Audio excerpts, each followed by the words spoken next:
Hi, I'm Fran McCormick for Kildare TV, and today I'm in the hub in Carlow for the launch of the eagerly awaited and highly anticipated Haunted Carlow.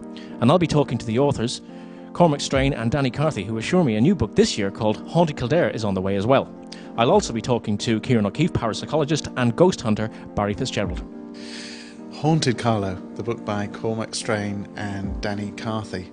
They asked me to do the foreword to it, and that's why I'm here. There's a book launch tonight here at the hub, and I'm here to help them promote it and also see some of the locations that Danny and Cormac have talked about in the book. I've been involved in parapsychology now for about 20 years. I've been qualified as a doctor of parapsychology now for about 6-7 years. Great, thank you. You're probably best known for the TV programme Most Haunted. Didn't you oust Derek Acorah from that show? It wasn't so much ousting. In terms of Derek Acorah, he was the medium on the show for a number of years, very, very popular medium.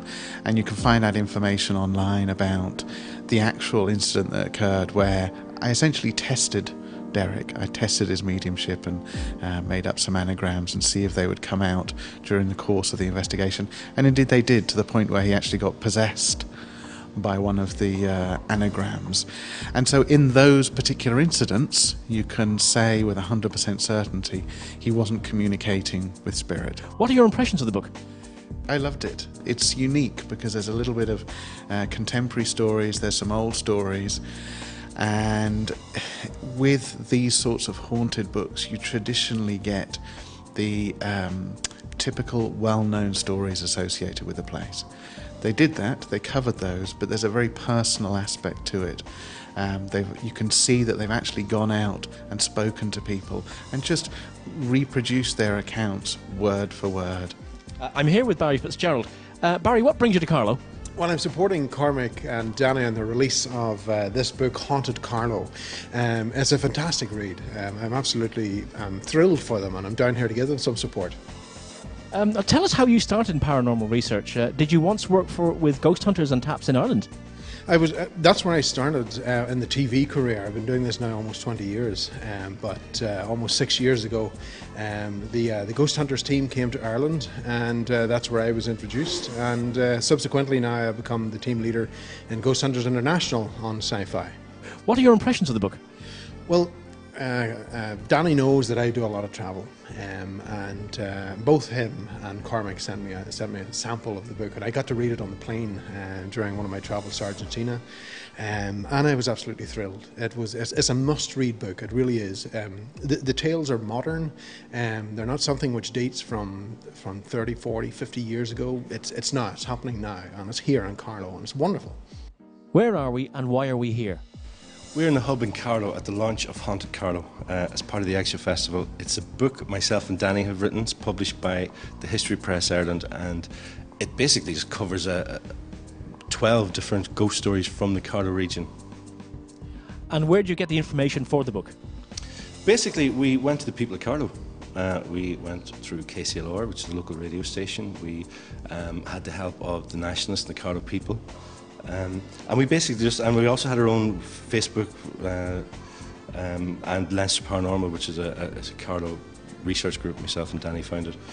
So through all those kind of avenues, we just put the word out that we were looking for stories on Carlow itself. So all these stories came from, proverbially the horse's mouth. They came directly from people who had the experiences. And initially, even we were looking for old stories to kind of try and keep a record of the folklore of Carlow history, not really realising there were so many current day stories and things happening that people. So the information we ended up getting was, more modern kind of stories and more modern hauntings in the town itself. So that was a surprise, really, at the end of it. And what was the most difficult part? The research, photos, the writing? I'd say the research. Would you? The research, because we were kind of, people would send you stuff, and it's very hard to kind of validate whether it's something going on in their own head or maybe someone could help. Saying it's more better if there's two people at a location and something happens rather than one, and it's very hard to kind of put things together. But we kind of narrowed it down. We got great response from the people at Carlow, and I have to say basically thankful to the people at Carlow why we're here Yeah. tonight. And where can somebody buy the book? It's available. It will be available in all Eastons, so any Easton bookstore. That's great. I hear there is a Haunted Kildare book being discussed. How can people get the information to you? Well, Haunted Kildare is another. We're kind of moving on our next little adventure, and again, it's down to the research stage, and this is where we really need people to tell us, it's Kildare people, to tell us their Kildare ghost stories. Thank you, Danny Carthy, and thank you, Cormac Strain. Thank you very much. Daddy was a grave robber, seeking pleasure in his trade. Every weekend in the cat